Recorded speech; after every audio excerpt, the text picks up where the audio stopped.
Cadê o seu sorriso? Cadê a sua alegria? Com prazer muito grande, estamos começando mais um programa, A História do Sucesso. Na semana passada, fizemos um grande programa com o Antônio Luiz e o querido, aplaudido produtor e compositor, grande artista, grande nome da música brasileira, o Mauro Motta, e a gente prometeu que hoje teria a segunda parte do programa. Então, com prazer muito grande, estou recebendo mais uma vez esses dois grandes nomes da música brasileira, mas antes gostaria de pedir para você, inscreva-se no nosso canal, caso ainda não esteja inscrito, claro, @Célio no ar. E assim a gente vai aumentando o número de pessoas inscritas e assim a gente vai trazendo cada vez mais e mais grandes nomes da música brasileira.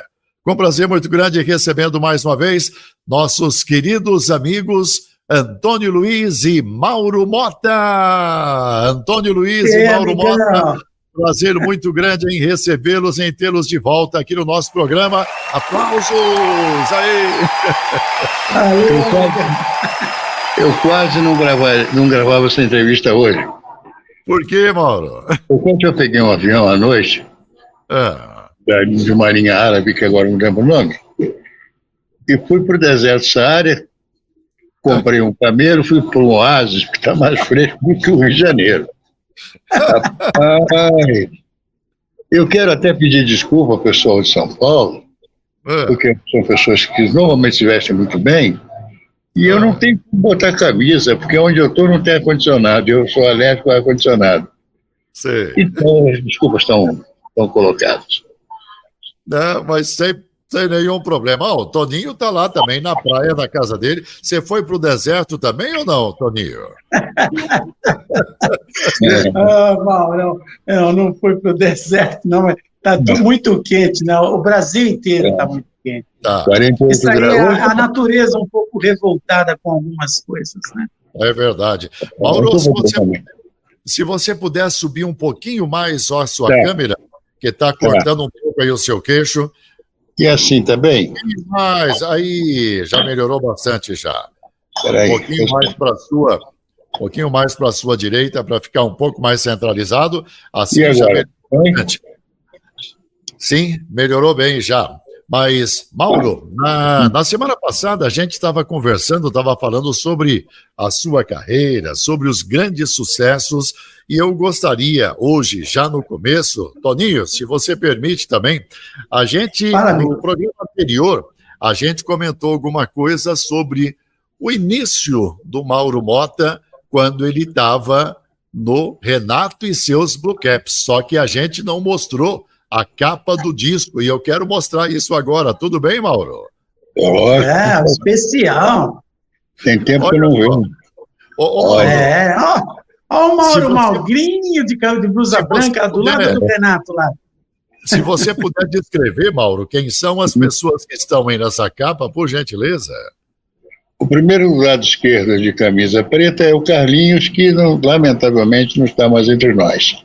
Certo. Depois de camisa branca, o Tony.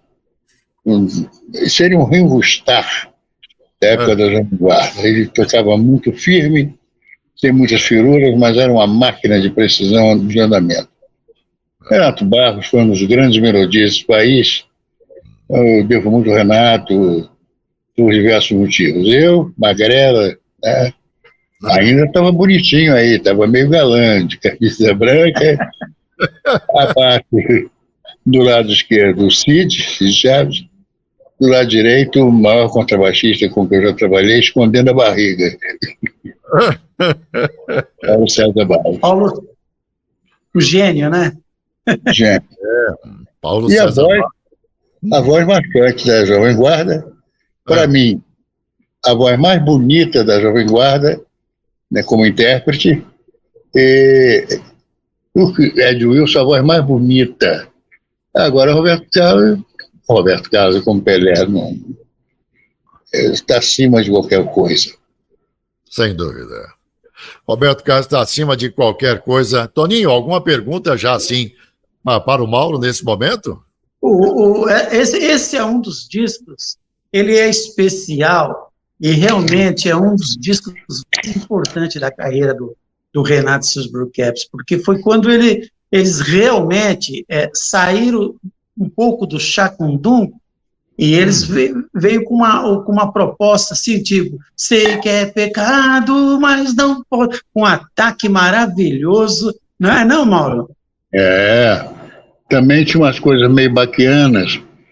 Não duvide demais de mim, tinha um solo de cravo que eu fazia, bem a ideia de Johann Bach, né? E tinha outras coisas também. Agora, a própria música Please Mr. Postman dos Beatles, né? Escreva logo, meu bem, eu espero a sua casa, que é um negócio.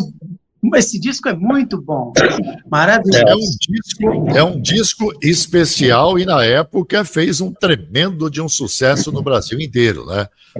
Agora, Evandro Ribeiro, que foi o maior homem, o maior produtor que eu conheci, na minha opinião, de disco no Brasil até hoje, ele tinha umas sacadas para títulos também especial. Por que especial? Porque eu era o primeiro organista que tinha tocado com o Renato Blue Caps. Sacadas assim geniais. Uma coisa simples, mas uma marca. E ficou um LP. O cara, quando chega na loja e vê o disco, ele não vai comprar pela capa. Não tem disco, você compra pela capa. Ajuda.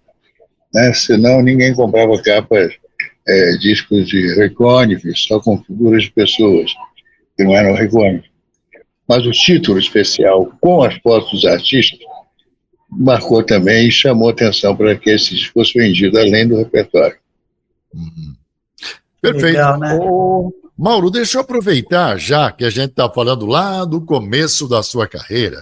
Eu estava vendo um especial seu há pouco tempo, em que você falou, de maneira até emocionada, de Evandro Ribeiro.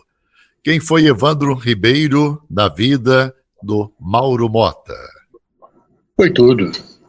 Eu costumo dizer que se eu tivesse que agradecer um dia ao Evandro, nem que eu subisse aqui no Rio de Janeiro, a igreja, as escadas da igreja da Penha, que é minha santa padroeira, de joelhos, descesse da mesma forma, eu jamais agradeceria ao Evandro tudo que ele fez na minha vida. Se não fosse o Evandro profissionalmente, eu não tinha acontecido nada. No tempo que eu trabalhei na equipe, também tinha o seu Américo, que me ajudou muito. Mas que eu não fui nada, assim, naquela época a equipe era uma gravadora pequena, embora tivesse tido muito sucesso, né? Uma série de artistas, Adriano, Valdo Nunes, Catedrático, mas eu não era do Renato Blue Caps.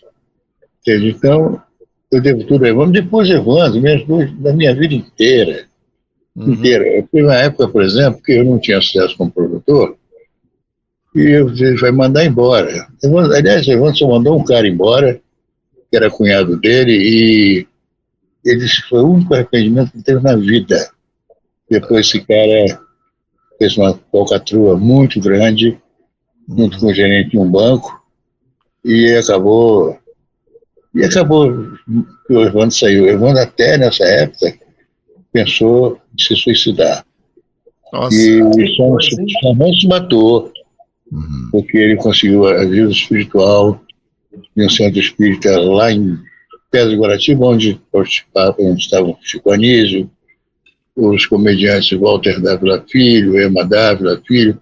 O Walter Dávila Filho Júnior, que era o Valtinho, era filho do Walter Dávila e da Ema Dávila, e de outras pessoas muito dedicadas. E lá ele conseguiu abrigo, carinho, e graças a Deus, durou muitos anos. Que bom! O Walter Filho é o que era do Conjunto Sunshine. Isso, grande guitarrista. E gravaram O Último Trem, a música do The Monkees. Isso. Fizeram um sucesso grande. Tem uma música que eu sou apaixonado do Luiz Airão. Palavra de Rapaz. Grande Palavra de Rapaz, olha só. Isso hoje, as grupos caipiras ou sertanejas podiam gravar, outros artistas podiam gravar. Bom, é isso aí. Perfeito, ótimo. Célio, Ô, Célio, falando em Renato e os Blue Caps, ainda que está meio no tema, eu tenho o Renato Barros, ele foi, assim, um dos maiores amigos que eu tive na minha vida, tanto é que eu não conheço o Rio de Janeiro, eu conheço 2 lugares que eu ia para o Rio de Janeiro, que era Lago da Taquara, que era a casa do Renato Barros. Todas as vezes que eu fui para o Rio de Janeiro, ou foi para ir na casa do Renato Barros, ou na casa do Vando, saudoso Vando também, os 2 saudosos, que gravou Moça, enfim. O Vando, porque já era meu amigo aqui de São Paulo, e depois ele acabou indo lá para morar no Rio de Janeiro, no Largo da Barra, lá na Barra.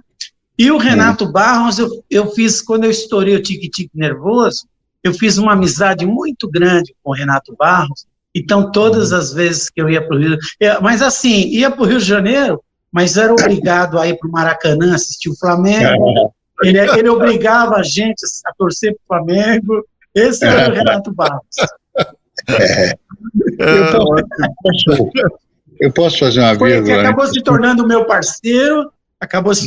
parceiro em algumas músicas, e algumas até foram gravadas, enfim. Certo. E foi o Renato dos Blue Caps os meus maiores ídolos que me despertou para a música, porque eu comecei a ver Renato dos Blue Caps cantando na televisão, e eu pulava com uma vassoura cantando Menina Linda, só para acrescentar o Renato Barros. E o meu irmão Mauro Mota, logo em seguida, veio participar do Renato dos Blue Caps. Bom, o Renato foi, sem dúvida, um dos maiores melodistas de música popular e de sucesso nesse país. E o Renato, quando não tinha ideia, o Renato era uma pessoa diferente. Entendi. Eu vou te contar algumas coisas, porque eu quero falar de você, viu, Antônio Luiz? Mas, por exemplo, o Renato ganhava muito dinheiro na época do Jovem Guarda e colocava o dinheiro naqueles sacos de papelão, tipo papel de padaria. Ele deixava no consumo do estúdio e deixava lá embora. No dia seguinte, ele estava para ele, eu deixei aí, Mas era muita grana, bicho, grana não dava para comprar um carro de luxo. Ele, de vez em quando, não tinha o que fazer como música, estava sem inspiração, ele escrevia uma série de notas num pedacinho de papel, jogava para o alto e cada um pegava uma nota assim. Tem uma música que o Ed Wilson gravou, como é que é mesmo? Uma música rápida. Carro do Papai? Não, o Carro do Papai tem uma história engraçadíssima. Se você fale agora, é isso? Eu acho que é uma coisa assim. Isso é uma versão, não é? Não. É uma versão, essa música aí, ela foi gravada pelo The Animals, essa música. Essa aí que você está dizendo? Não, eu estou errando a melodia, mas a história é vera. O Toninho, na realidade, Mauro, ele é uma enciclopédia. Eu não estou conseguindo identificar a música. Agora, Mauro, antes de continuar, se você puder subir um pouquinho mais a câmera. O microfone dela. Está cortando bastante o seu queixo. Puder subir até um pouquinho né? mais. Até um Vocês querem que eu conte a história do Carro do Papai? Claro, quero sim. Eu estava na Jovem Guarda e normalmente a gente acompanhava o Ed Wilson, que sempre viajava com ele, sendo o irmão do Renato e tal. E aí, a música do Renato, muita gente não sabe disso. Só do Renato. Nem eu achava que era do Renato, achei que fosse do Erasmo. Aí a música começa. A quem me dera ter agora aquele carro do papai. Essa menina. Tudo bem, até aí. Só que na hora de cantar, o Edinho, que era gago pra caramba, as pessoas não sabiam, o público não sabia. Depois da edição, ele entrou, cheio de charme, bonitão, as mulheres doidas, muito bonito assim. A quem me dera ter agora, maravilha, aquele carro do papai.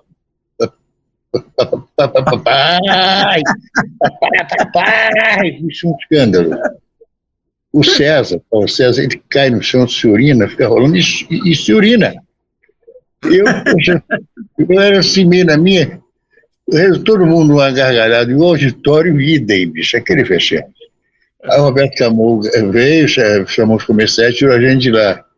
Mas era uma figura. O Edinho tinha essas coisas.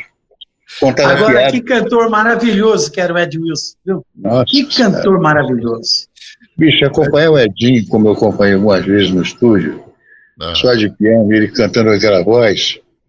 Nossa, e cantando músicas como as que o Sinatra gravava, My Way. Uau, uau, uau, uau, uau, que emoção, bicho. São bênçãos, muito né? Bom. Muito bom. Agora, sério. Oi. Sério. Diga. Agora eu vou contar um negócio para você. O Renato Barros, que eu voltei a falar que era muito fã de futebol, ele falava para mim que o Mauro não devia ser músico, o Mauro tinha que ser atleta, de jogador de futebol, que disse que ele era o craque do time. É isso mesmo. Jogava muito então, Mauro? O Nenel disse até pouco tempo, mais uma vez, que depois do Pelé, o maior jogador que ele viu jogar foi eu, olha só. Mas tudo isso, você sabe, sério, todo mundo falava do Mauro jogando, todo mundo que eu conheci da turma, o Paulo César Barros também, né? Falando, nossa, também. O Maurão... O Nenel também disse que o Mauro hoje jogava no Real Madrid fácil, em qualquer seleção brasileira. Mas eu tive um incidente sério com o futebol, que não vou contar porque é longo, e acabei me distanciando. Acabou deixando o futebol de lado, então. E deu a música, porque um dia eu estava conversando com o Roberto Carlos e falou, Mauro, a carreira do jogador de futebol é 10 anos no máximo.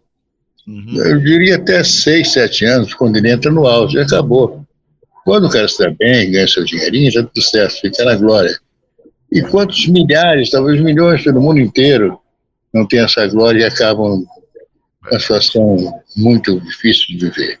É verdade, é uma ilusão. O futebol perdeu um grande atleta, mas a música ganhou o Pelé. Então o Mauro é o nosso Pelé da música, né, Toninho? Pelé não. Pelé, para mim, na música, é um cara chamado Robson Jorge. Robson Jorge. Não conheci qualquer pessoa em todos os estúdios de gravação fosse maior gênio do que o Robson Jorge. Como cantor, que era uma lágrima, ele tocava para valer todos os instrumentos. Todos. Eu tenho milhares não, mas dezenas de histórias com o Robson Jorge, que se eu for contar aqui, eu vou tomar tempo com uma coisa, que a gente pode até um dia falar sobre o Robson Jorge. O que eu queria mesmo, para que o meu Antônio Luiz, irmão amado, amigo, falasse um pouco da história dele, porque eu estou falando da minha história. E ele também tem histórias riquíssimas para contar. E eu vou pedir a ele para contar de uma vez. Não, essa aqui eu não posso pedir, porque essa vai sujar.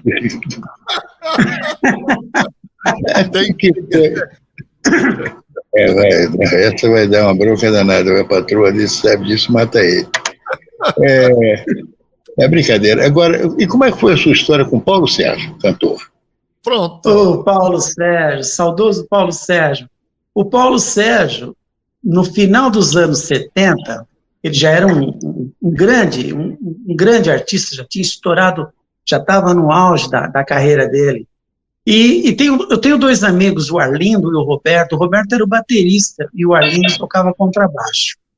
E aí eles me chamaram para ir no escritório do Paulo Sérgio mostrar música. Eu fui mostrar a música para o Paulo Sérgio e a gente acabou criando uma amizade maravilhosa, que eu acabei virando o guitarrista dele, né? O grande Paulo Sérgio. E aconteceu o seguinte, ele descobriu que eu imitava o Antônio Marcos, aquele negócio de todo amor que eu lhe...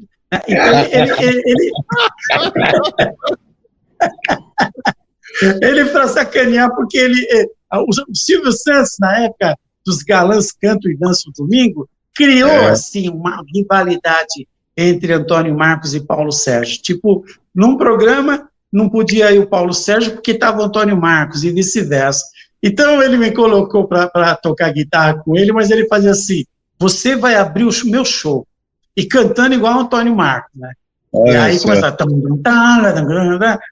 amor que eu lhe... Aí eu cantava, abri o show, daí ele entrava e falava, na minha preliminar aí eu tive o Antônio Marques. Entrou reserva, né? Vai entrar o titular, Agora você falou alguma coisa de um momento triste com o Paulo Sérgio, quando ele se foi. Eu não estou lembrado como é que foi. Sim. Eu estava com ele no programa do Bolinha. Aliás, nesse programa do Bolinha, eu não fui com o Paulo Sérgio. Eu encontrei o Paulo Sérgio lá. Eu estava com um cantor que tinha gravado pela Polydor, chamado Lauro Lopes, gravou uma música Natália do Interior, uma música do Gabino Correia. Esse amigo meu é fotógrafo, sempre a carreira dele foi de fotógrafo, chama Cláudio. Mas o Sebastião Ferreira da Silva fez uma armação e batizaram ele como Lauro Lopes. Nós fomos para o programa do Bolinha, era o último programa daquela temporada do Bolinha, depois eles iam mudar, acho que para outro horário, e o Paulo Sérgio estava lá, né? E eu ia, à noite eu ia estar com o Paulo Sérgio porque eu estava tocando com ele. E ele teve aquele episódio da fã, que todo mundo ficou sabendo, até na época eu me lembro que o Bolinha falou, Paulo, você é a maior atração do programa, dá para você encerrar o programa? E o Paulo Sérgio falou, tudo bem. E aí esse amigo meu, Cláudio, que é o Lauro Lopes, chegou para mim e falou, Toninho, deixa eu tirar uma foto, arruma aí para eu tirar uma foto com o Paulo Sérgio. Mal ele sabia que ia ser a última foto que ele teria com o Paulo Sérgio, que depois no LP seguinte do Paulo Sérgio, quando ele já não estava mais entre nós, saiu essa foto no encarte do o meu amigo Lauro Lopes e o Paulo Sérgio.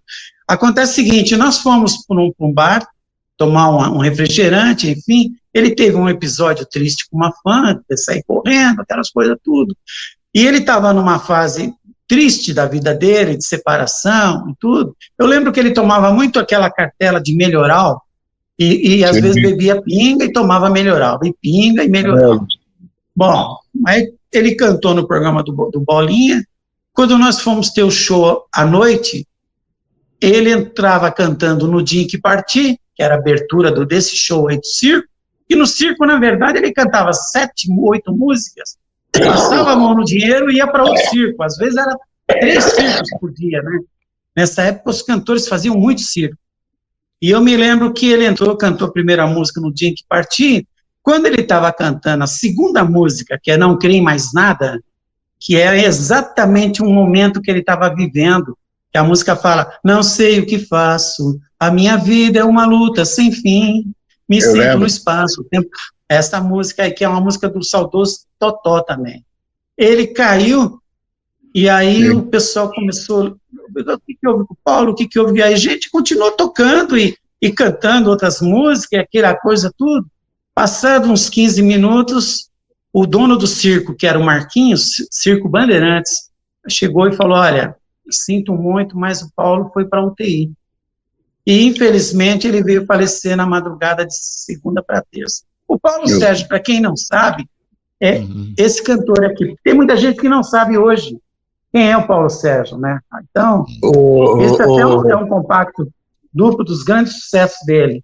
Esse é o Paulo Sérgio, que foi um amigo maravilhoso, que eu tive a felicidade de conhecer o Reginaldo Rossi na casa do Paulo Sérgio. Olha que engraçado. Que até quando eu vim agora, há pouco tempo, quando eu produzi o Reginaldo Rossi, ele lembrou. Ele falou, puxa vida, mas você não era músico do Paulo Sérgio e tal. Olha como é que são as coisas, a sério.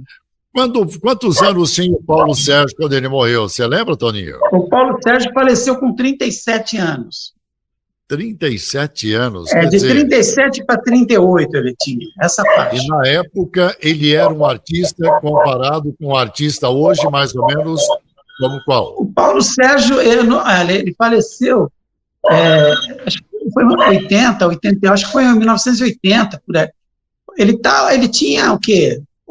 12, 13 anos de carreira, mas ele vinha sempre com muito sucesso, porque essa época se gravava muito LP, e o LP sempre tirava uma música do LP, e a música estourava no compacto, e o artista estava sempre em evidência, né? Entendi, mas muito bom. Mas, Mauro, essa história do Paulo Sérgio realmente é uma história comovente, que o Antoninho participou, então, ativamente, estava lá quando aconteceu esse episódio triste com o Paulo Sérgio, que morreu muito cedo, né? Posso falar? Por favor. Para, amigão. Eu estava esperando uma namorada que estudava no Largo do Machado para ir para casa. E eu estava ali fazendo hora e tinha uma feira de discos enorme em todo o Largo do Machado. E estavam lançando, naquela semana, o LP do Paulo Sérgio, que tinha a Última Canção, bom, aquele disco. Olha, tinha outros.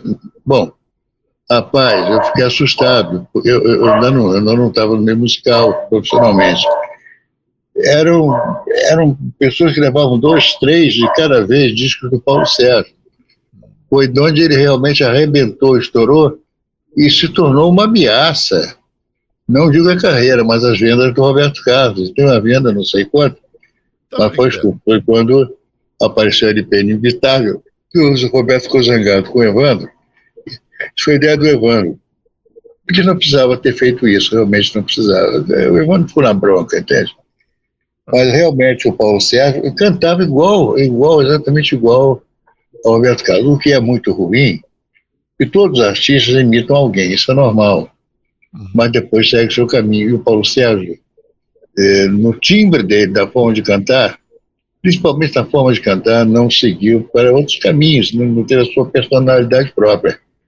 Por isso que você vê crooners maravilhosos, como Pedrinho Rodrigues, que não está mais entre nós, aqui do Rio de Janeiro, o Vitor Hugo, que foi a voz mais linda que eu já ouvi na minha vida, que também partiu. O Vitor Hugo ganhou todos os concursos do Flávio Cavalcante, com a Digi Alcione, Emílio Santiago, Boa Juro do ABC, Boa Juro ABC, ganhou tudo. Chegou um momento que ele não pôde mais participar, e ganhava tudo. E também foi desconhecido. Gravou uma música minha, mas também praticamente ninguém conhece. E os artistas que não têm personalidade morrem no nascedouro. Às vezes não adianta você ter uma voz maravilhosa, como o Aguinaldo Raiol, mas tem uma voz que não é fácil de você, é fácil de identificar, mas não tem sentimento. Canta demais, mas não tem a lágrima, não tem a emoção. Verdade. O Aguinaldo Timóteo tem um vozeirão, tinha, né? E, no entanto, passava uma emoção ímpar. Francamente, o Aguinaldo, a mim emocionava muito. Agora eu quero já falar de uma coisa, senão esse danado, esse moleque que está orientando Luiz não vai falar. O Evandro dizia para mim, uma vez a gente estava procurando, era uma entre-safra de ideias, eu tinha acabado a Jovem Guarda, e eu falei, Evandro, vou procurar um ritmo, pelo menos um ritmo, para fazer um tipo de trabalho musical, uma produção. Eu falei, normalmente os maiores sucessos vêm do norte e do nordeste. Eu procurei, eu tentei com o Raul também, nada. Ele falou, geralmente o sucesso que vem para o Brasil e que ficam vendo a Europa e os Estados Unidos. E aí entra o mérito do Antônio Luiz, porque, ao que eu saiba, e ele pode me corrigir se eu estiver errado, ele foi quem lançou, quem inventou o samba rock no Brasil. Aí, Toninho. Na verdade, precisa ter muito talento, ser um grande músico, porque é fácil tocar?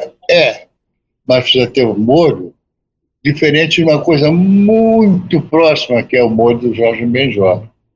Eu ouço, por exemplo, o Toninho tocar violão ou a guitarra, e realmente a diferença, para mim que sou músico, formado, é muito grande. Entende? O João, tecnicamente, eu vou falar popularmente, a batida do Jorge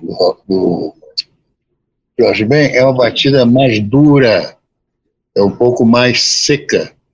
Já do Toninho tem uma coisa chamada bossa. Entendeu?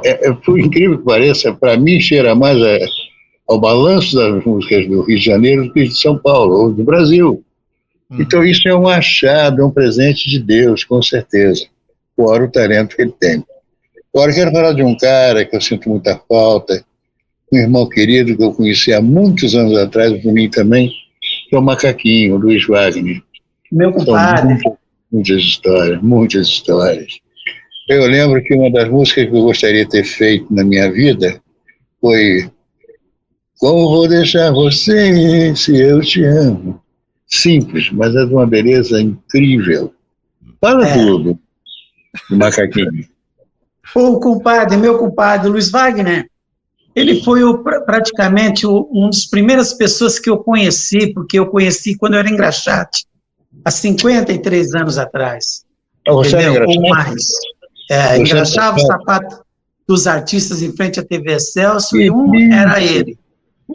O Macaquinho, o Franco. O Macaquinho é porque todo mundo chamava ele de Macaquinho. Hoje em dia não se pode nem falar mais isso, porque é bullying. Não. Mas no meio musical todo mundo chamava o Luiz Wagner de Macaquinho, porque ele era o único que tocava guitarra pulando.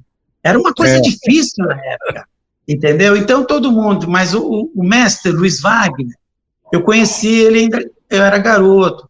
E a vida foi me dando um presente tão grande que depois eu me tornei músico e acabei batizando o filho dele, sabe, meu compadre querido, e todas as histórias que eu tenho em relação a samba, muita coisa eu aprendi com ele, outras coisas o próprio dom, né, porque ele falava sempre para mim, nesse meu projeto que eu fiz de samba rock, eu gravei os 2 projetos de samba rock, o primeiro, ele usa as guitarras comigo, e o maestro Caixote, que é o nosso maestro, ele fala assim, Toninho, é muito legal a soma da tua guitarra com a guitarra do Luiz Wagner, porque uma complementa a outra, porque como o Luiz Wagner tem muito aquele negócio de fazer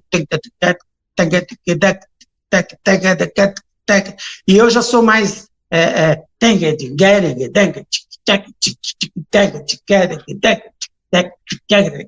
entendeu? Então junta o que é o técnico, o meu, então dá uma soma maravilhosa, entendeu? Então ele fez todas as faixas do primeiro disco comigo, e o segundo disco, infelizmente, ele só pôde fazer 4 faixas, porque as outras ele não estava entre nós, e eu acabei fazendo todas as guitarras. Ficou uma coisa gostosa. Você tem um violão fácil aí, Toninho? Ou não está do seu lado? Não, não está fácil. Está no andar de cima, meus violões. Não, estou perguntando porque senão se podia mostrar para as pessoas como é que é a sua batida aí do samba rock. Então, Mauro, você mostra desse jeito aí que o Toninho é um dos grandes descobridores da música brasileira nesse ele descobriu esse ritmo aí do samba rock. Ele que descobriu. O Mauro é meu amigo. É verdade. E é difícil achar. No mundo inteiro, não é aqui no Brasil só. Não achar. É difícil achar, e o Toninho desenvolveu isso no momento em que, olha, precisa-se de novas coisas, novos ritmos, novas tendências na música brasileira, né, Mauro? Sério, nós temos muitas histórias engraçadas. Eu queria que o Toninho contasse uma história engraçada no início da carreira dele. Depois eu conto uma. Qual seria? Sabe por quê, sério? O Mauro, olha que engraçado, nós nunca nos encontramos, como eu falei no primeiro episódio, mas nós somos tão amigos que a gente se fala 3 vezes por semana, e é algo longo, e muitas confidências, muito papo de irmão. Eu contei muita coisa para ele, ele conta muita coisa para mim, e muitas coisas que vai ficar comigo pro resto da vida, como muitas coisas que eu contei para ele vai ficar. Então, qual seria a história que você está querendo lembrar, meu irmão? Eu não estou querendo lembrar, eu queria que você contasse uma história engraçada no início da sua carreira, como músico, como produtor. Eu também tenho aquele episódio do João Nogueira? Eu não sei o que é. Não lembro. Não, na verdade, porque é o seguinte, eu tocava numa casa chamada Catedral do Samba, e essa casa eu tocava, era eu, tinha uma dupla chamada Edson e Aloysio, que fizeram a música Não Deixa o Samba Morrer, eles são os autores da música.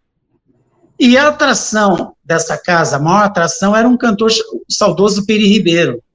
Entendeu? A gente cantava nessa casa aí. E o Benito de Paula tinha estourado aquela música, Onde está você com meu violão? Se você chegar fora de hora, não deixa, né? Que violão não se presta a ninguém.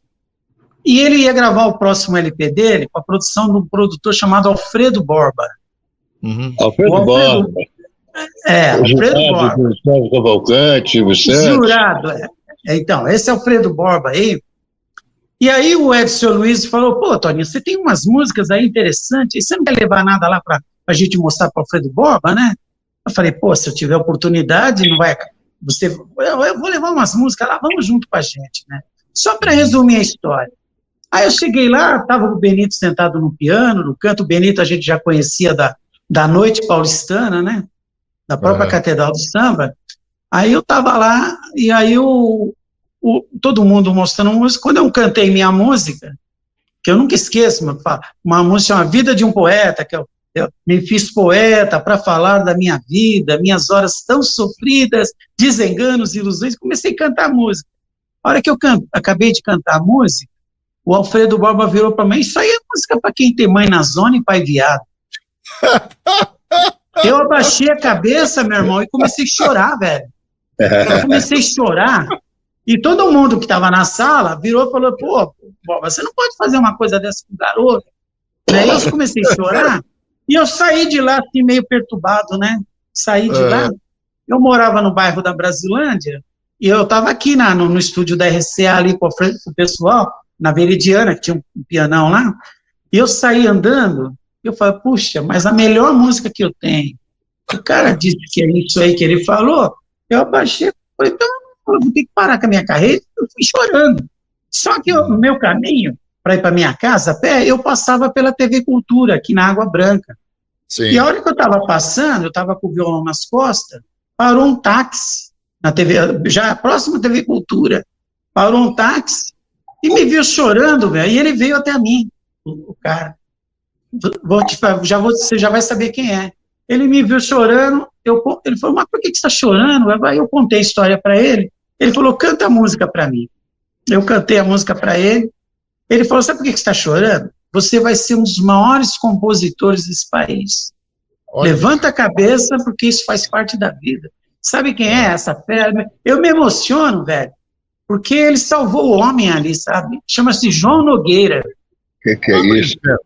Ele João tinha estourado Nogueira. Uma música com a Eliana Pittman, chamava, acho que, das 200 para lá, nessa época. Das 200 para lá. Começo dos anos 70. Olha o que é a vida, velho. E ele realmente salvou o homem. Acho que devia ser, acho que é essa história. João Nogueira. A gente passou por um monte de pedaços na vida, né? Paulo César Pinheiro. Um monte. Eu, na realidade, eu ia até lembrar dessa história agora que o Mauro está acabando de falar. Um grande sucesso e uma das músicas que eu mais gosto, dessas mais antigas, João Nogueira cantando Espelhos. Essa é uma obra-prima. Obra-prima. Letra do Paulo César Pinheiro. Dele, do Paulo César Pinheiro. A letra César do Paulo César Pinheiro. É uma... E a música é do João Nogueira. Eu tenho muitas histórias com o Raul. Posso falar? Pode, claro. Com o Raul tem coisa engraçada. Robson Jorge também, enfim. Mas eu queria contar uma história minha. Posso? Claro. Por favor, conta pra gente.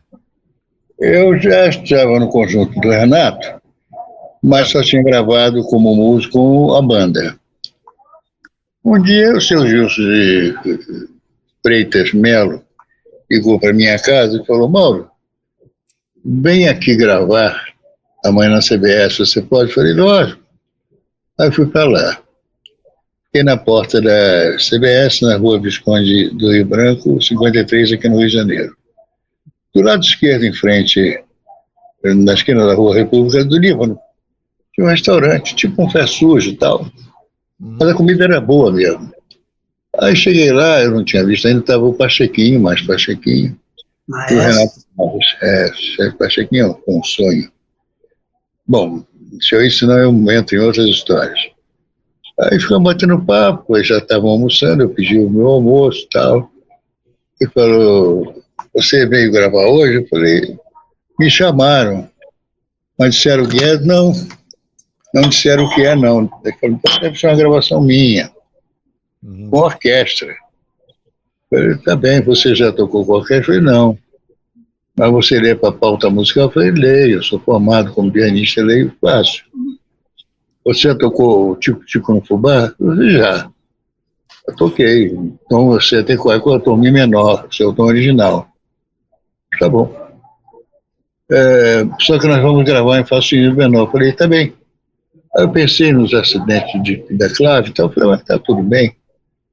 Ele falou, mas não tem transporte, você vai ler em Fá sustenido, mas está escrito em Mi menor. Eu falei, tá bom. Aí continuamos. Agora, tem uma coisa que eu queria te falar. Você vai tocar o uníssono com Bombardino.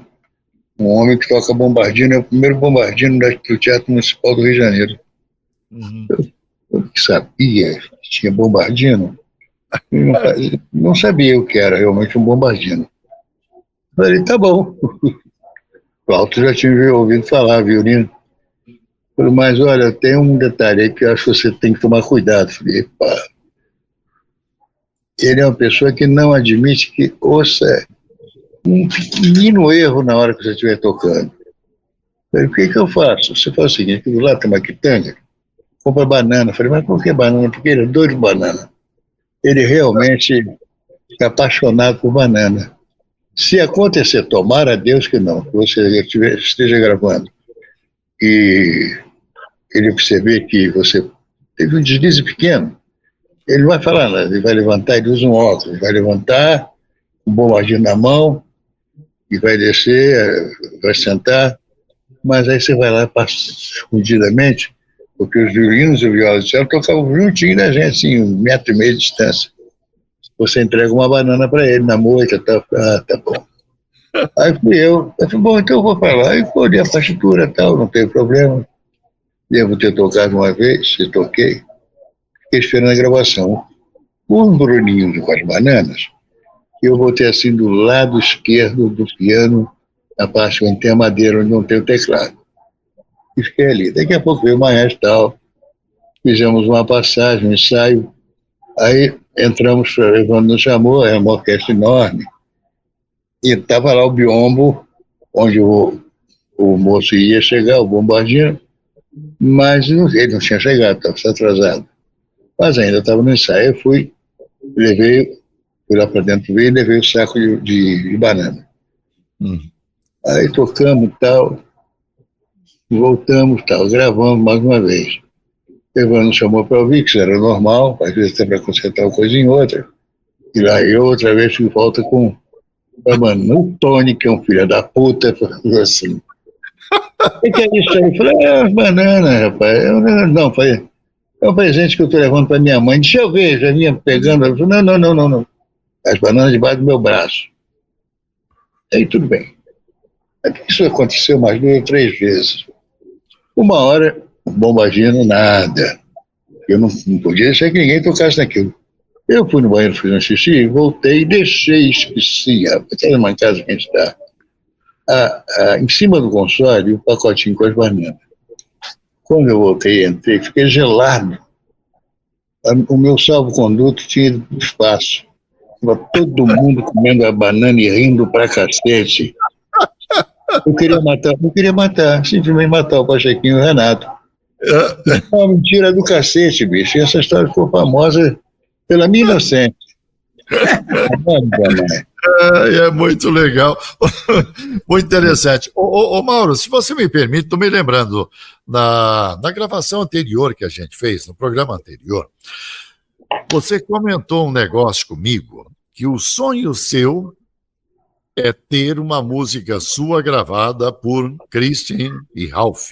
Lembra? Um dos sonhos. O outro sonho é uma música gravada por Fábio Júnior. Perfeito. Bom, outro Fábio Júnior, tá legal. É que ontem, quando você falou, no programa anterior, quando você falou do Christian Ralph, eu falei com o Christian, e ele me mandou uma mensagem que eu quero te mostrar agora, mas a mensagem está aqui no celular, então eu vou tocar aqui no celular para você ouvir o que o Christian falou. Oi, gente, é o Christian que está falando. Eu queria deixar um grande abraço para meu amigo Célio Guimarães. Célio, obrigado pelo seu recado. Eu quero dizer para o Mauro Mota que eu estou à disposição para ouvir a música que ele tem para mim. Vou ouvir com muito carinho. Falou?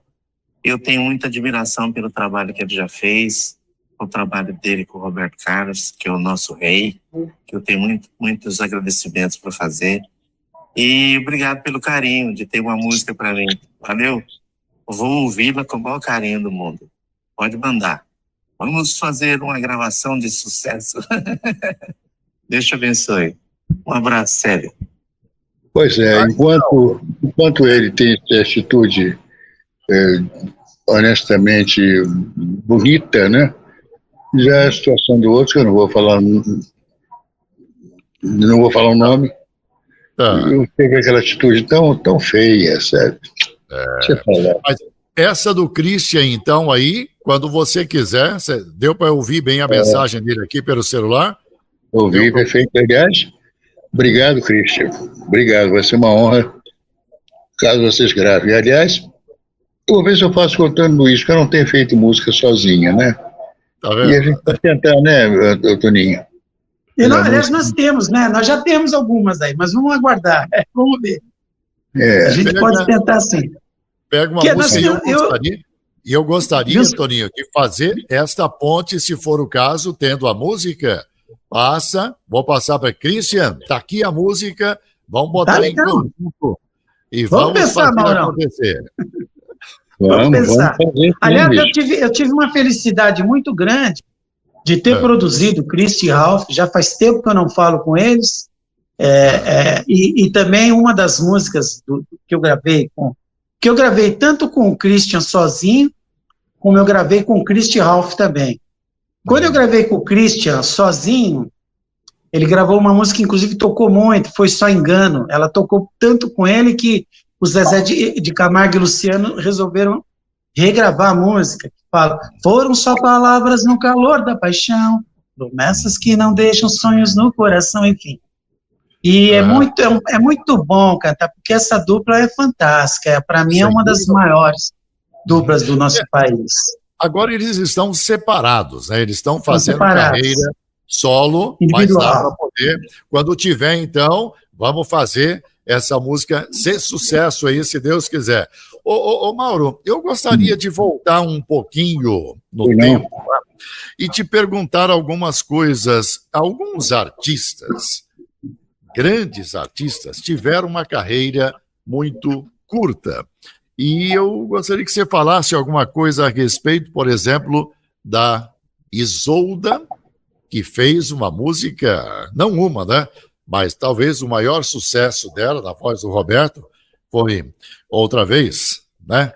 E o irmão dela, o Newton Carlos, que também outro grande compositor, mas os dois tiveram a carreira interrompida rapidamente. Outro artista também, o Júlio Cortes, que fez até a música Negro Gato, não é isso?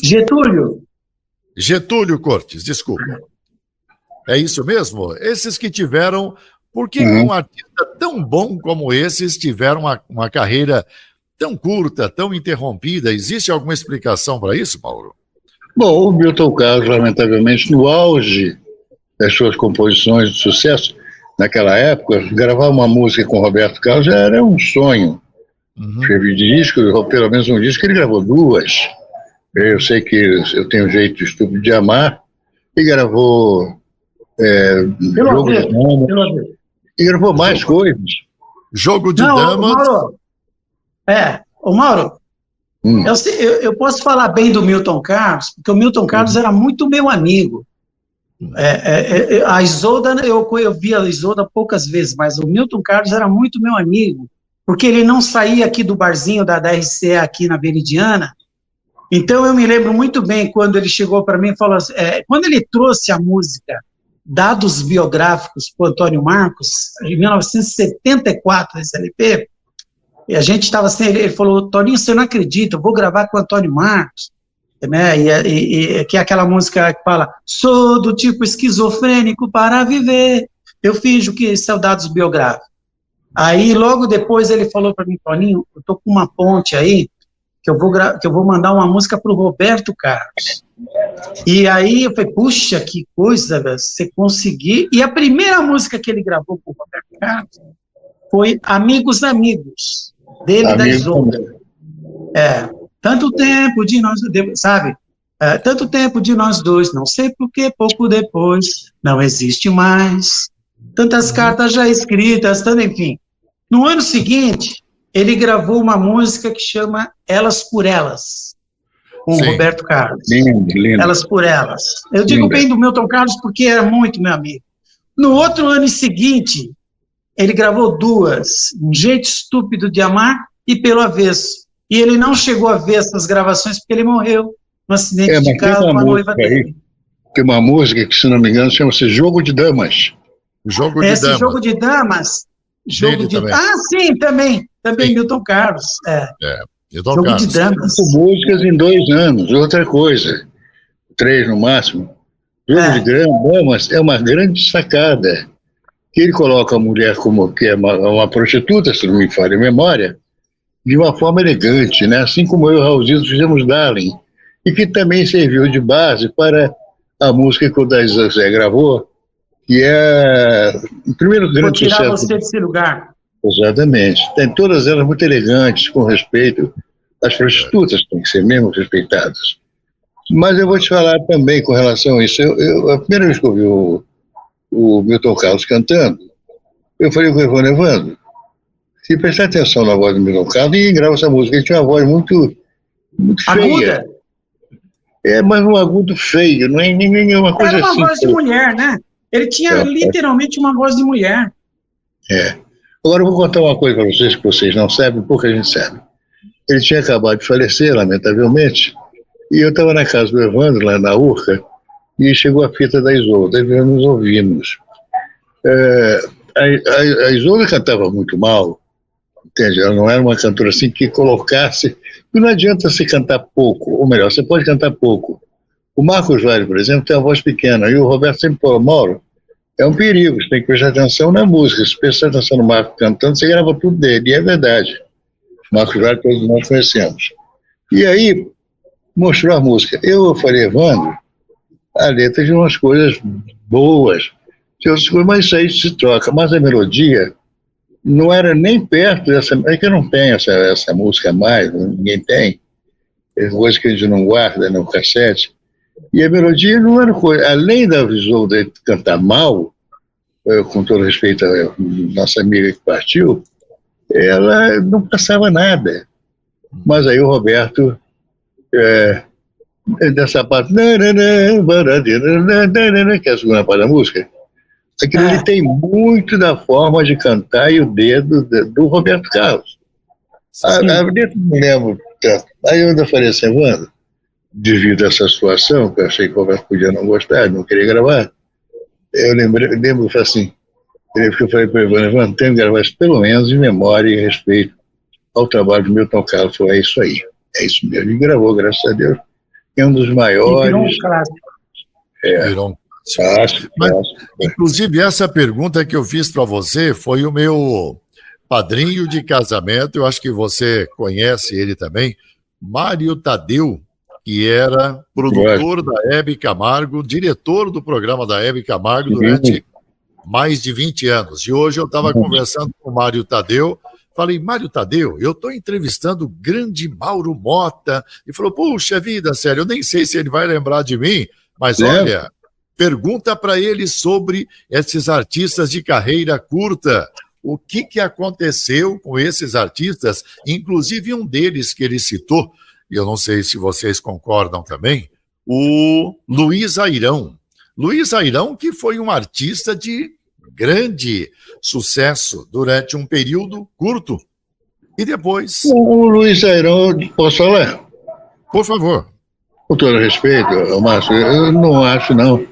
O Luiz fez grande sucesso pela Porta Aberta, enfim, uma série de coisas. Agora, pior é aqueles que fazem sucesso e vivem uma música só. O Baltazar, por exemplo, que é o meu amigo, adoro o Baltazar, ele teve um grande sucesso que foi Se Ainda Existe Amor. As outras foram sucesso. Agora o João Só, que ficou numa música só. Menina da Ladeira, né? Tem certos que morreu, mas morreu depois. E tem casos assim, agora eu não estou lembrado de outros, mas diversos casos. Eu atribuo a uma coisa muito simples. Às vezes o cara tem uma grande canção, uma grande música, e não faz a segunda. Eu acho que a explicação que eu tenho é essa. Acho que falta até oportunidade, às vezes, Maurão. Porque é o seguinte, eu tenho na minha cabeça aqui um monte, estourou uma música só. Você pega o Gilson, Casinha Branca, eu queria ter na vida.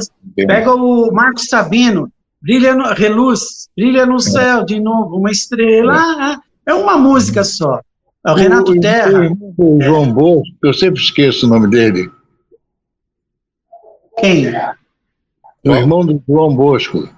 Eu sempre esqueço. Também, o que faleceu, como é que é? Que fez a música Frisson. Frisson. Sim.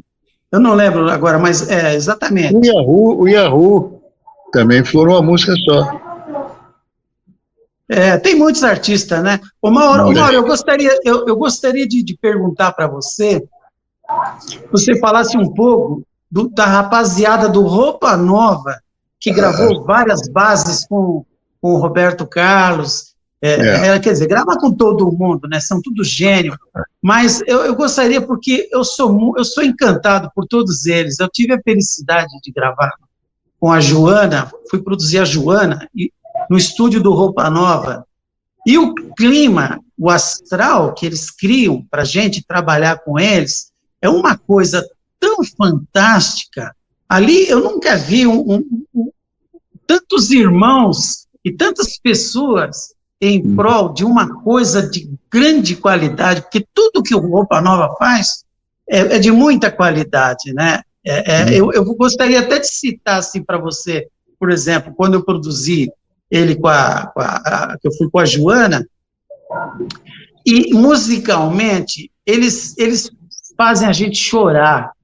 Eu me lembro que quando o Kiko colocou o solo numa música minha, Dizer Não, eu chorei igual uma criança, fugi para não o sentimento que eles colocam.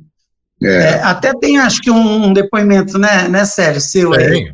Posso colocar agora? Vamos lá. Pode ser, sim. E aí, galera, tudo bem? Eu sou o Kiko, guitarrista do grupo Roupa Nova. Tem uma história aqui bem interessante para contar para vocês. Conheci o Tuninho, esse compositor maravilhoso, na gravação da cantora Joana. Fiz um solo bem legal mesmo, na música Dizer Não, composição do meu amigo Tuninho, e foi maravilhoso esse convívio que nós tivemos. Tuninho é um dos maiores compositores do Brasil.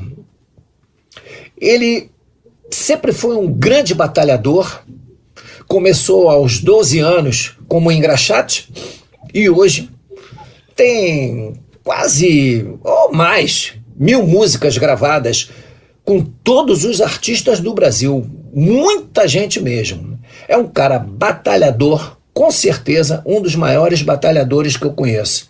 É um grande vencedor. Tuninho, parabéns por tudo que você já fez e pelo amigo que você é. Um grande beijo, Toninho. Fica com Deus. Aí, que bela homenagem, hein, Toninho? Rapaz, você merece, Toninho, a verdade é essa.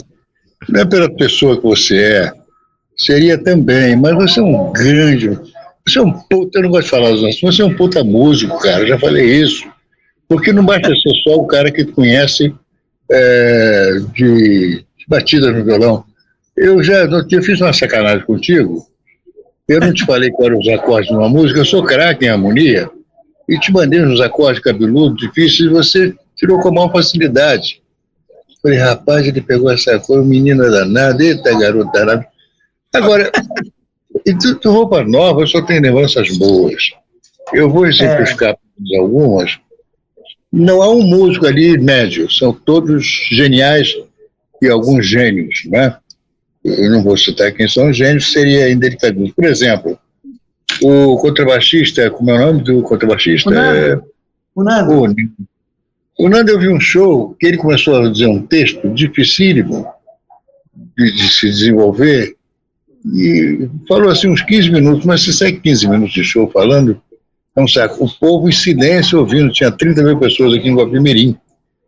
E aí, rapaz, depois do show, eu falei, bicho, ele faz de decoreba, né? Perguntei ao Cleverson. Eu, não, amor, ele quis na hora. Eu falei, que gênio, um grande músico. O Kiko, cara, é engraçado. O Kiko, a gente gravava lá, aí ele ia por trás do console, ia descendo, daqui a pouco ia subindo igual uma escada. Eu e o Roberto, a gente riu pra caramba. O Fegali é fantástico. O Ricardo Fegali. Fegali também é outro amor, né? Outro, um grande músico, um grande artista, um grande cantor. Também toca tudo, bicho. Clepton também. Um dos caras mais elegantes na sua forma de tocar, né? Uma forma acadêmica. E quando decide popular, é fantástico. Outra coisa que pouca gente sabe, é um mestre no improviso. Como improvisa? Eu improviso bem e tal, O São Jorge não dá para falar, porque você arrebentava com tudo e com todos. Mas o improviso é uma coisa delicada, sem trocar notas, sem errar, sem esbarrar em notas. O Clepton banho. Uma vez a gente estava gravando... Serginho Batera? Bom, eu tocava no Renato Buqueps e a gente se apresentou muito no Imperial de Madureira, onde hoje é a Quadra Portela. E ele tocava no Lafayette, seu conjunto, ele tinha 13 anos. E o palco era um palco alto, e quem estava de baixo, e uma vez fui ver isso, olhava, tinha uma bateria tocando, mas era um baterista fantasma. Porque o Serginho era tão pequenininho que a bateria eu escondia ele, bicho. Agora, que baterista. O Nico mesmo foi mal, ele já tocava com vigor enorme. Sabe, você tem 2 horas de show e foi tocando, metendo pau na bateria. Impressionante, cara. Não é sempre que você encontra um baterista assim, é coisa rara. Quem faltou de eu falar, acho que só, né? O Paulinho, que infelizmente faleceu, o cantor. Paulinho. Eu conheci o Paulinho numa época que ele viveu com a Cláudia Teres. Eram tão felizes, bicho. E chamaram muito.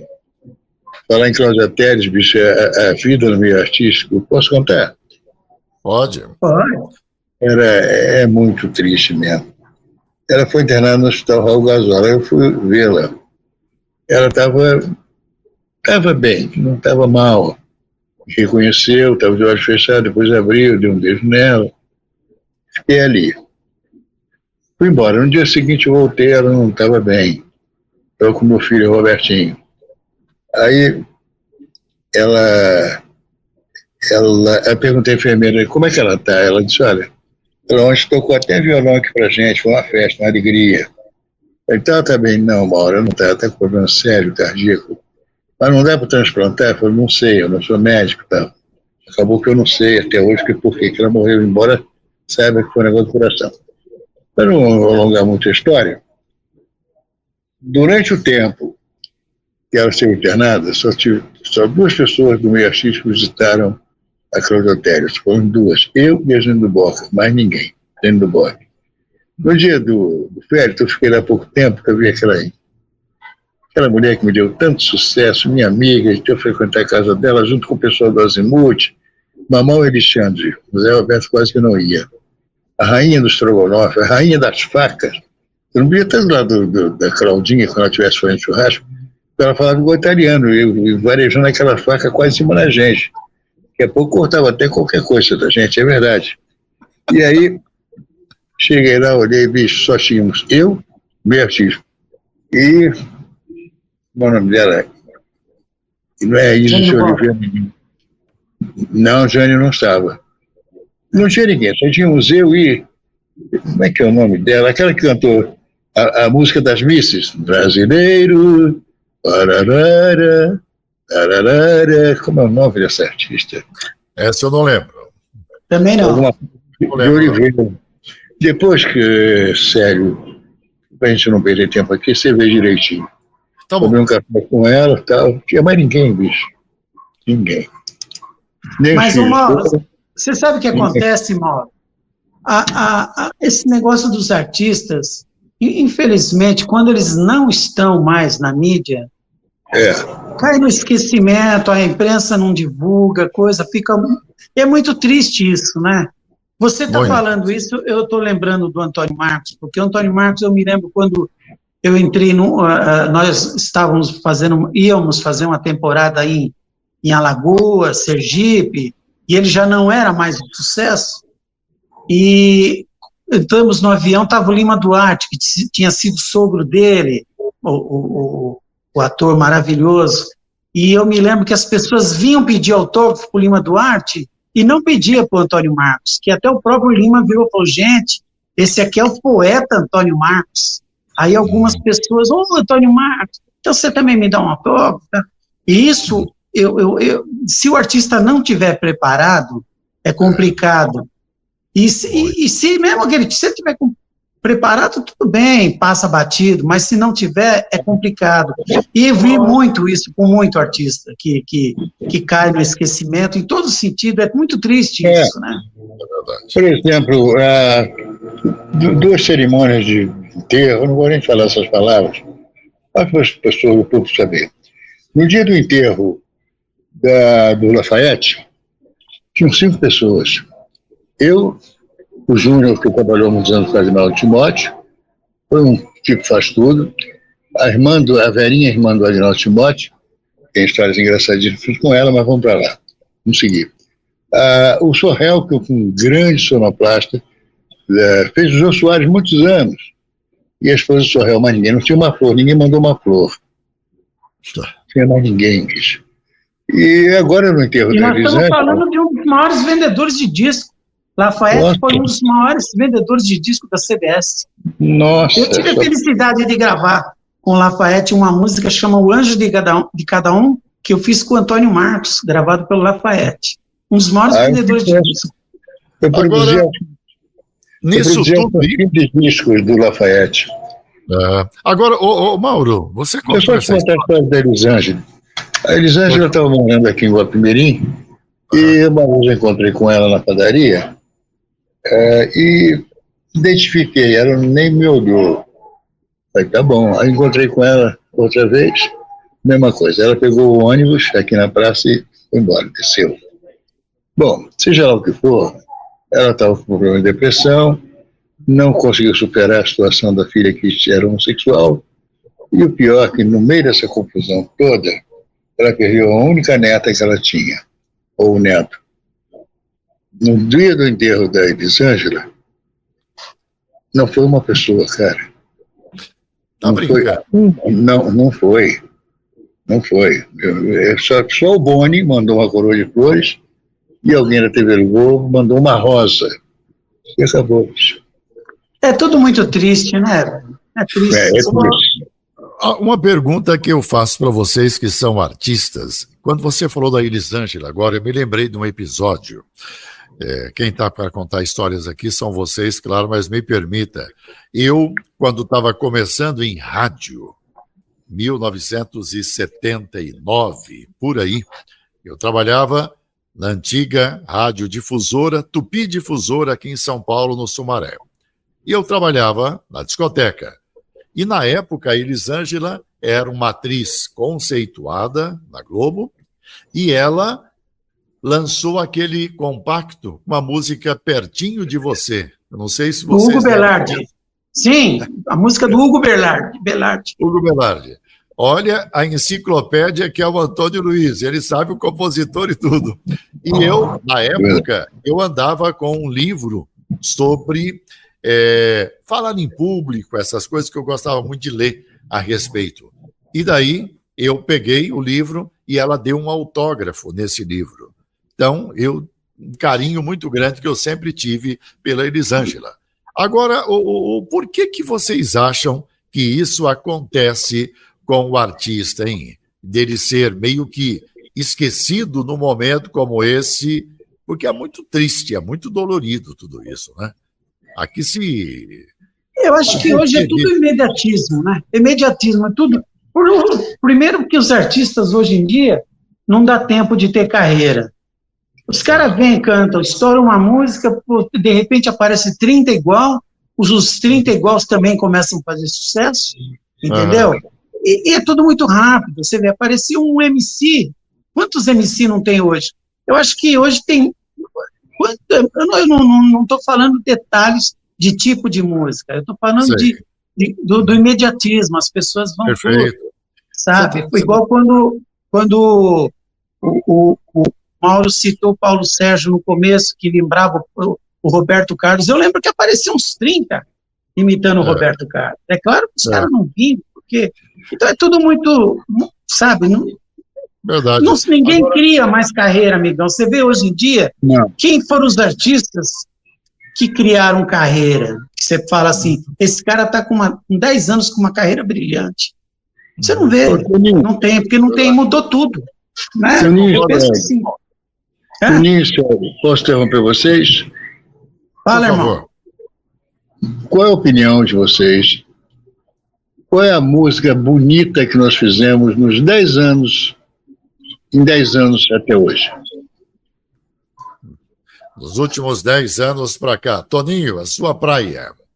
Nos últimos 10 anos. Então, meu amigo, aí que entra o problema. Eu praticamente, a minha última grande produção que eu fiz foi o DVD do Raça Negra e Amigos, que participou Chitãozinho, Zezé, Leonardo, também uma turma nova, que foi o Aviões de Forró, né, que inclusive a música que eles estouraram é minha. Enfim, também tem uma turma nova. Agora eu estou até com o DVD aqui, esse DVD aqui, ó. Você vê, tem uma turma nova aqui, mas é o seguinte, não tem uma música que você fala, essa firmou, sabe? A música entra, ela toca um pouco, some. A minha música Dono do Seu Beijo, por exemplo, tocou no ano. Por quê? Porque existia um esquema da Som Livre, existia um esquema do escritório para tocar, mas não é um sucesso, por exemplo, como foi o Dou a Vida por um Beijo, que é um sucesso espontâneo, que o Zezé de Camargo estava cantando e a pessoa falava assim, canta a quarta música que um dia o Zezé de Camargo ligou para mim assim, falando, Toninho, puxa vida, mas ele é gozador pra caramba, né, o Zezé, ele falou, Toninho, onde é que você arruma? Você tem parente em todo lugar do Brasil, é? Eu falei, por que, Zezé? Ele falou, porque o Brasil inteiro chega para mim e fala, canta a quarta faixa, que é a música Dou a Vida por um Beijo, né? Quer dizer, foi um sucesso meio que espontâneo, foi vindo. Não tem mais, não dá tempo, né, irmão? Para mim, a última música que era uma música bonita, não era aquela coisa fora do comum, mais bonita de letra, de melodia, foi a gravação da Ivete Sangalo, quando ela cantava direito, música do Herbert Viana e do Paulo Sérgio Vale. Se não te amasse, cante assim. Foi a última. Não tenha dúvida, que aliás, essa letra é do Paulo Sérgio Vale. É verdade. Agora, eu vou dizer uma coisa para vocês com toda certeza. A música, o disco acabou, a gente sabe, não tem mais CDs, tudo hoje são as redes sociais, mas o funk, que tem um ritmo que eu gosto em alguns casos, acabou de acabar de vez com a música brasileira, sabe? É um movimento que quando você tem, por exemplo, pessoas que falam palavrões que eu não vou falar aqui, desnecessários, melodias que não existem, né? A última música que tinha uma melodia boa foi aquela Eu Só Quero Ser Feliz e andar tranquilamente no lugar onde eu nasci e poder não sei o quê, o pobre consciente, tarará. Bom, essa melodia era uma melodia boa, mas o problema é que essas pessoas vêm de populações muito deficientes, muito pobres, não digo nem culturalmente, e acabam se envolvendo com drogas, saem disso aí, gastam dinheiro pra caramba devido ao sucesso que eles fizeram, sucesso pra caramba, e depois voltaram, acho que um deles faleceu, o outro foi preso, então também não fica nada de bom, sabe? Não fica. No Norte, Nordeste, você não tem mais ninguém, é tudo uma apelação, é tudo com grosserias, a nossa música eu não sei para onde vai, E o que foi da Bossa Nova, da Jovem Guarda, dos movimentos. Quem viveu, viveu. Quem foi, quem não foi, um abraço. Essa é até uma resposta sobre um questionamento que eu ia fazer para o Mauro e também para o Toninho.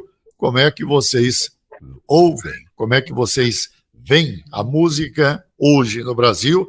Mas já está aí a resposta. Agora, Mauro, eu gostaria de te perguntar uma coisa. Se o Toninho tivesse nascido nos Estados Unidos, se ele fosse um artista americano, compositor, produtor, quem ele seria? Quem ele seria? Sim. Eu acho que ele seria no caminho do Neil Diamond, de linha melódica do Neil Diamond. E de letra eu não posso dizer a mesma coisa, porque a letra americana, por mais que você ouça, dificilmente você vê um poema nas músicas americanas. Uma vez eu conversei com o Raulzito, a gente estava ouvindo os discos, eu não falava inglês nessa época, e eu falei, o que esses caras estão falando? Maior besteira. Nada que seja importante, para ver se a gente arrumava algum tema. Mas as melodias são fantásticas. Neil Diamond, acho que é um nome que sairia bem para o Antônio Luiz. Eu sou um fã incondicional do Neil Diamond, olha que coisa. Pronto. Agora, Toninho, agora... Por que brigamos, sucesso da Diana? Nossa, maravilhoso. Agora, Toninho, quem seria o Mauro Motta se ele fosse americano, se tivesse nascido nos Estados Unidos? Eu estou até perguntando isso porque muitas vezes o artista brasileiro ele é renegado a segundo, terceiro plano, e se ele tivesse nascido em algum outro país, seria muito mais valorizado. Mauro Motta, quem ele seria se fosse americano? Eu vou falar, olha, não são as palavras minhas, mas são as minhas. Olha que coisa engraçada. Eu vou voltar ao meu irmão querido, saudoso Renato Barros, que um dia conversando com ele falou para mim assim, Toninho, aliás, ele sempre comentava isso comigo, ele falava assim, Toninho, olha, o Mauro Motta, ele tem uma linha melódica. O Mauro Motta, para mim, é um Burt Bacharach. Olha só. Que coisa. O Renato Barros falou. E aí eu comecei a analisar palavras do Renato Barros, né? Puxa vida, Burt Bacharach. Pô, eu adoro Burt Bacharach, sou um fanático pelo Burt Bacharach, e tentei falar, não, eu vou sair fora desse negócio do Renato Barros, eu vou pensar num outro artista. Mas ele foi ele me convenceu. Eu acho que o Mauro Motta seria um Burt Bacharach. Eu tenho uma amiga minha que eu quero muito bem, filha de um grande radialista chamado Elmar Tocafundo, de Minas Gerais, que ajudou toda a Jovem Guarda, sem levar um centavo, coisa rara. Já não está mais em nós. A filha chama-se Deisimar Tocafundo. Ela diz a mesma coisa que você, que eu sou o Burt Bacharach brasileiro. Então, estamos certos. Mas eu jamais poderia ter a condição, a palavra não é essa, mas é isso aí. Fazer Alf, que é uma das músicas que eu prefiro. Alf, era bom. A primeira vez que eu ouvi Alf, eu estava na casa da minha madrinha, no quarto do meu filho, dormindo de tarde. Dormi não, Clamadorna. E, gente, eu levitei, eu senti que eu levitei da cama. Eu fiquei apaixonado, fiquei com aquela música na cabeça durante algum tempo. Agora, Mauro, se você e o Toninho me permitem, eu compararia o grande Mauro Motta, que produz o maior artista brasileiro há quantos anos, Mauro? Mais de 30? Desde 84. Se você até me permite, Mauro, deixa eu só até mostrar para você aqui, eu tenho... Isso daqui não é cenário, tá? São LPs mesmo. E eu tenho aqui a coleção do Roberto aqui, que lindo. Eu tenho aqui, tudo isso aqui são LPs mesmo, viu?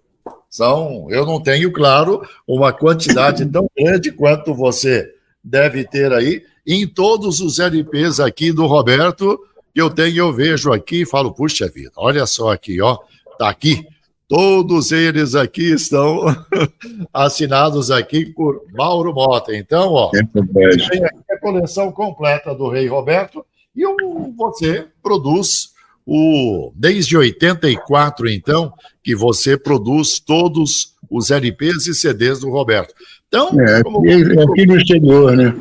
Aqui no exterior. Como você produz o maior artista brasileiro de todos os tempos, eu acho que não tem comparação, eu compararia o Mauro Mota com o maestro Quincy Jones, que produziu lá quem? É isso, bicho. Michael Jackson. Toninho, o sério, a gente internar ele, hein? Ele não tá dando a bola, não. Que isso. Você pode ter certeza de uma coisa, Mauro. O brasileiro não valoriza os seus artistas, não só os seus artistas, não valoriza os seus. Tem aquele velho ditado, né? O brasileiro tem o síndrome da vida do vira-lata. E é uma grande verdade. Quando você vê uma pessoa como Mauro Mota. Mauro, quantos LPs desses que você produziu ao longo dos seus mais de 50 anos de carreira, quantos LPs você acha que foram vendidos? Falando de todos. Roberto, e todos os artistas que você já, de alguma forma, produziu. Tá, mas deixa eu falar uma coisa rapidamente. Os produtores não são valorizados. Nenhum deles. Uns tem nome e tal. Bom, agora, outra figura que é importante, que às vezes é mais que 60% do sucesso de uma canção, são os maestros. Não vou nem citar nomes. Ninguém fala dos maestros. Os músicos, um ou outro, são citados. Não tenho certeza. A última vez que fizeram uma pesquisa, eu tinha quase que, bom, com certeza, mais que 50 milhões de discos vendidos no Brasil. No Brasil. No exterior, Julio Iglesias, botei voz com Bee Gees, participei de 4 faixas do Luiz Miguel, naquele LP de 10 milhões no mundo inteiro, Eddie Gourmet, Sem o Trilho dos Panchos, a Lene Hall, esposa do Harry Walters, com Cielo Amor. Eu creio que mais uns 3 ou 4 milhões, não tenho como precisar. E também os discos do Roberto Carlos, em espanhol, francês. Só na França ele teve um compacto da Guerra dos Meninos e vendeu 1 milhão de compactos. Era de um lado a distância e o outro lado da Guerra dos Meninos. É muito difícil dizer, mas eu creio, vamos arredondar para 55 mil, e já é um número absurdo, eu tenho a impressão. Então, eu acredito que seja até mais, Mauro, porque é o seguinte, Célio, eu também posso dizer muito nessa área, porque como nós fizemos várias produções, nas produções, por exemplo, do Zezé de Camargo e Luciano, do Leonardo, eram produções que já saíam com 1,5 milhão de CDs. Só que o Mauro pegou uma época em que se vendia LP.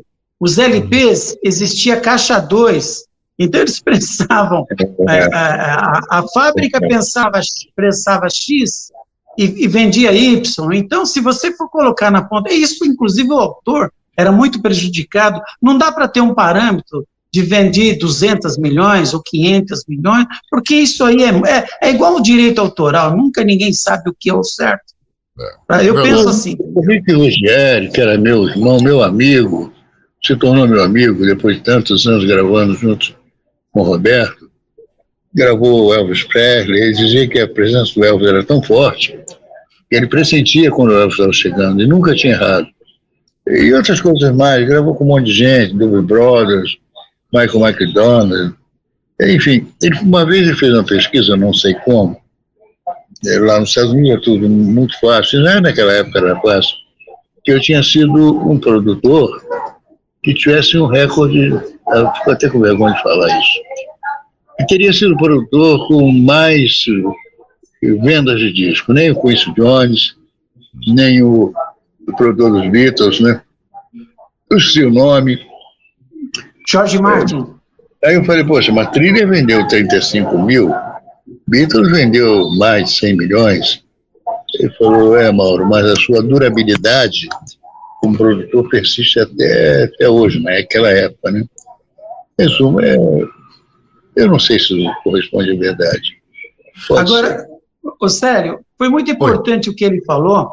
Eu até gostaria também de mandar eu tenho muito carinho pelo maestro Eduardo Lages, que está há muitos anos aí com o nosso querido Mauro Motta. Porque eu gravei muito com o Eduardo Lages aqui, e quando o Mauro falou em relação as pessoas não citam tanto os maestros, isso é verdade, porque quando as pessoas ouvem essa linda canção, essa coisa, tudo isso se deve ao maestro, entendeu? Tem uma produção por trás, tem os músicos que tocaram com o maior carinho, mas se não tivesse um maestro lá para falar, opa, não é isso que eu quero. E eu citaria, em especial, o meu querido Eduardo Lages, que eu tenho muito carinho, e a outro saudoso Chiquinho de Moraes, que eu tive o prazer de trabalhar com ele no primeiro CD, quando faleceu o Leandro, que é o disco do Leonardo, o primeiro CD do Leonardo, o Chiquinho de Moraes veio gravar comigo aqui, e eu tenho muita saudade também do saudoso Chiquinho de Moraes. O Roberto sempre me falou que as aberturas dos shows dele, feitos pelo Chiquinho Moraes, eram imbatíveis. Até ele que conheceu o Eduardo Lages, que conseguiu fazer todas as aberturas dos shows do Roberto Carlos, todos os anos, bem mais bonitas do que as do Chiquinho Moraes, e é verdade. Uma vez, eu só vou dar esse exemplo aqui, porque eu tenho 1000 exemplos. Uma vez, a importância do maestro. Porque tem muito produtor que não vai nem no estúdio, o Turim sabe disso. Não tem nem que tem medo de orquestra. Que quando aperta o talkback, os violinistas, violinos, cello, viola, aperta o tampo, antes que o produtor diga uma coisa, o produtor não gostou. E isso você conhece, né, Toninho? Os caras são bravos mesmo, eles não respeitam o produtor. Sempre quando aperta o talkback e fala alguma coisa, tem que falar. Eu, por exemplo, sempre tive com ele um relacionamento muito grande, nunca me dirigi a um músico sem primeiro falar com o maestro, nunca, e depois pedir por gentileza o Spala poderia vir aqui checar a afinação. Por eu ter ouvido absoluto, e muita gente não sabia, eu nunca errava as afinações. É até um problema quando as pessoas desafinam, me incomodam demais. Quando é rádio, eu desligo o rádio. Quando é disco, eu nem ouço. Mas eu quero falar do Lincoln Olivetti. O Lincoln... Outro gênio. Conheci o Lincoln, ele tinha 14 anos. E eu conheci ele estudando com a mesma professora que eu tinha de piano, a dona Ruth Serrone, que na época era considerada a melhor professora do Rio de Janeiro. Eu era um duro, minha família é pobre, o Lincoln tinha uma condição um pouco melhor. E os shows que ele fazia, os bailes que fazia com Renato Sobrevivente, Fevers, nos bailes, nos clubes, era uma vergonha, porque a gente tocar depois do Lincoln. Ele era o primeiro a se tocar. Nosso som, bicho, ficava parecendo rádio de pilha, sem exagero. E ele fazia as caixas de som, ele colocava os alto-falantes, era um banho. Bom, aí, um dia eu estava no estúdio e tinha uma canção do Moraes Moreira. Ele falou, Moraes mandou essa música aí. Aí começou a tocar, eu falei, meu Deus do céu, que música ruim, né? Eu não gosto de falar assim, em respeito ao autor, mas a música era ruim. Tudo bem, aí eu fiquei ali e tal, voltei de tarde, e ele falou assim, bota as cordas aí pra mim, bolão, também para ele era bolão. Ele era bola, Lorenzetti. Aí eu falei, tá legal. No estúdio você não via nada, só os leadzinhos, tudo fechado, tudo. Ele não queria que ninguém ouvisse, a porta sempre fechada, não tinha ninguém, mas era neurose. E aí, pronto, o Macintosh pequenininho, só aquele que se enxergava. E aí ele deu um toque com o dedo no teclado, aí apareceu o som, aí o Robson vai dizer, dedo de Deus, um toque aparecia tudo, disparava tudo. E aí estou eu lá, ouvindo a canção, eu botei, mas eu não tinha melodia, não tinha nem guia de melodia. Tá bem. Depois, outro dia, ele me chamou para botar os metais, mas ele não usava só os metais eletrônicos, ele chamava o Márcio Montarroz e o Léo Gandeman, no caso dessa canção. E aí, quando aquilo disparou, e o Serginho em trombone, fazendo tipo uma tuba. Falei, cara, e tá aí, a festa do interior, pegar o cantor, eu diria, sem exagero, 90%, pelo sucesso. E o Sérgio Mendes falou isso comigo, uma vez lá em Los Angeles, ele mora lá.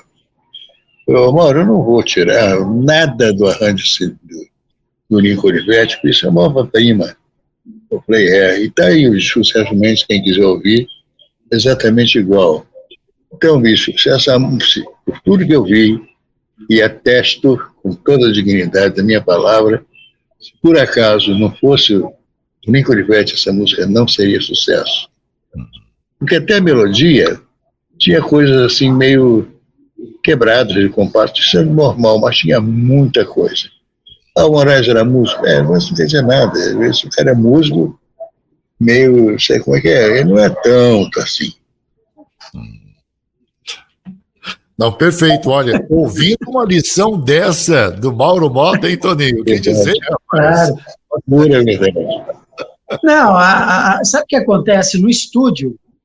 No estúdio, tem muitas músicas que o maestro transforma a música de uma tal forma que vira outra música e não tem jeito. O sucesso é um todo, né, velho? A gente ouve música, violão, que você fala, meu Deus do céu.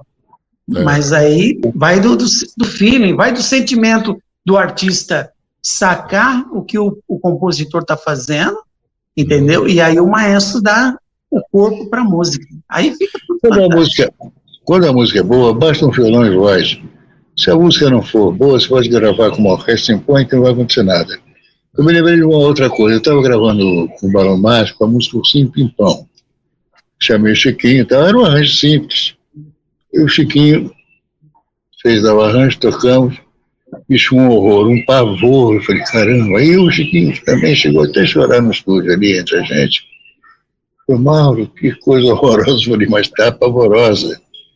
Aí Deus me deu uma iluminação e eu isso aprendi com o Evandro. Falei, Chico, por que a gente não usa essas cordas? Metade com surdina e outra metade sem surdina. As duas primeiras violas com surdina, eram 4, e as duas sem, e o cello sem surdina.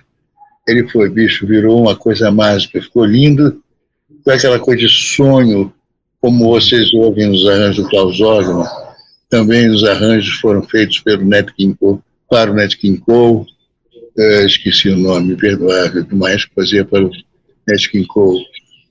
Então é isso, sabe? Também o produtor, nessa hora, tem que dar suporte ao maestro. Se não der, tínhamos perdido o arranjo. Sem dúvida.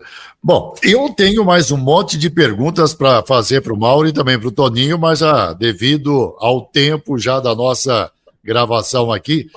Mauro, o que é ser produtor há mais de 30 anos do maior artista da música brasileira? Acho que da música latina, né? Da música latina. Eu diria que, não só do Roberto Carlos, a função do produtor, posso falar da função do produtor? Posso? Sim. O produtor é o engenheiro da obra. É ele que calcula matematicamente os custos da obra. É ele que define com o arquiteto o que é música, o que a música pode ter para que fique beleza, fique bonita. É ele, produtor, quem escolhe os pedreiros, que são os músicos, né? É ele que vai escolher o terreno, que são os estúdios de gravação. É ele que sabe que sonoridade pode ter aquele estúdio. É ele que vai dizer se a gravação de base tem um cheiro, um feeling de sucesso ou não. eu comecei comparando, mas eu vou direto na música. É ele que pode dizer se o cantor está afinado ou não, tomando cuidado para não se enganar, porque às vezes o cara desafina numa nota, para essa gravação e aquela. Nunca mais ele vai cantar, mesmo errado, com aquela emoção. Se não existe coisas erradas na forma do cara cantar, tipo, mesmo, eu te amo, meu amor, que eu acho horrível, eu acho pavoroso. É ele que sabe, na hora da mixagem, como equilibrar todos os instrumentos, pode ser 4, 5, 6, não importa. Porque uma música que não tenha um balanceamento feito com sucesso, com o equilíbrio certo, fica muito ruim. Fica embolado. Fica. É ele que sabe qual o tipo de eco e quanto tem de quantidade de eco para qualquer pessoa, qualquer instrumento esteja cantando. Então são inúmeros detalhes, entende? E depois, se o disco sai e o artista faz sucesso, o artista é quem fez sucesso. E o produtor não fez sucesso. Quando o disco não faz sucesso, a culpa nunca é do artista. É sempre do produtor. O produtor é que é uma merda, não sabe o que faz. É verdade. Defini acho que bem, né? Concorda, Tony? Perfeito, perfeito. Se for sucesso, o artista que fez sucesso. Se o disco não fez sucesso, o produtor, velho. O produtor é fraco. Não sabe nada. Não sabe nada. Mas graças a Deus, Mauro, eu vou dizer um negócio para você. Nós somos vitoriosos em tudo que nós fizemos, em todos os sentidos. As nossas músicas, elas vão durar aí por 50, por mais 100 anos, pela eternidade, porque foram músicas que nós plantamos com muito sentimento. Eu e ela, Dou a Vida por um Beijo, Fim de Tarde, Tique Nervoso, enfim, os nossos sucessos é uma coisa que vai ficar sempre por aí. E eu quero dizer também o orgulho que eu tenho de ser teu irmão, da gente, sabe, ter essa amizade. Eu tenho muito orgulho toda vez que você me liga ou eu ligo para você, a gente realmente se fala com muito carinho, porque é um amor que é uma coisa que é só de Deus, só Deus para dizer, de duas pessoas se amar tanto e nunca ter curtido aquele abraço, aquele beijo de irmão, enfim. Então, eu tenho muito orgulho de ser seu amigo, Mauro. Quero que Deus te abençoe com muita saúde, é o mesmo que eu sempre falo para o Célio. Eu gostaria muito de dizer isso. E agora eu estou podendo falar olhando para você. Por causa do Célio. Ele que botou aqui nós igual 2 namorados.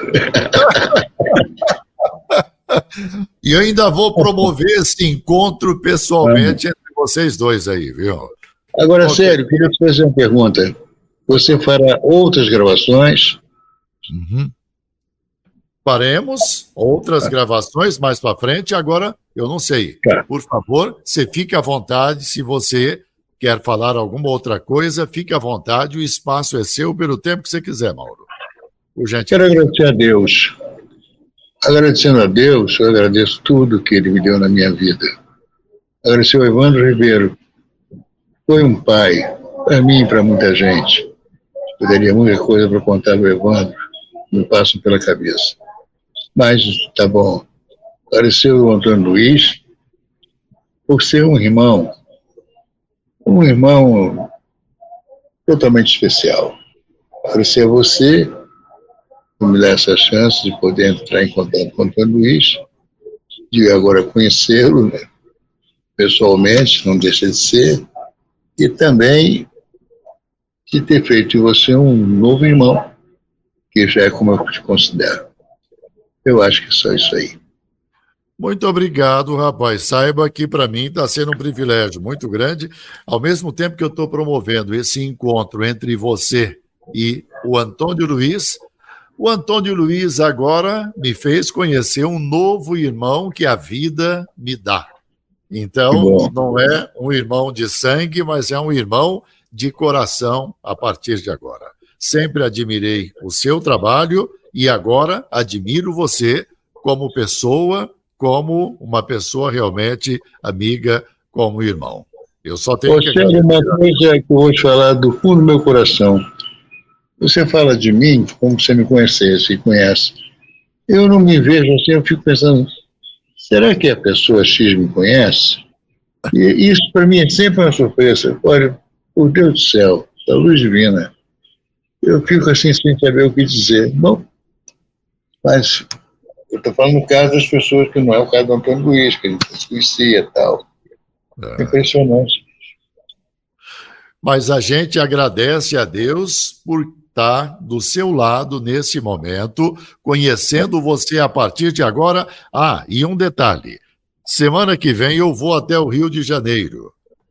Vou fazer um evento no Rio de Janeiro a semana que vem, e eu não sei se eu vou conseguir ir aí para te dar um abraço, e eu gostaria muito de conseguir levar o Antônio Luiz para dar um abraço em você também. Mas vai ser... Vamos ver quem sabe, né? Vamos ver quem sabe aí. Deixemos que Deus decida por nós. Tá certo, sem dúvida alguma. Isso aí. Antônio Luiz, por favor, suas palavras ao mestre Mauro Mota. Eu só tenho que agradecer mais uma vez, esse carinho, agradecer a você também, Sérgio. E até uma próxima oportunidade, se Deus quiser, né, amigão? Deus há de querer. A gente merece. Se eu tivesse que fazer mais uma pergunta para o meu irmãozão, Mauro Mota, eu gostaria de saber como era o carinho que ele tinha, ele contasse só um pouco sobre o Erasmo Carlos, que foi o grande parceiro do Roberto, e que ele produziu tantas e tantas e tantas músicas do nosso tremendão, que infelizmente também nos deixou. Que ele desse só um alôzinho falando um pouquinho desse meu grande ídolo Erasmo Carlos.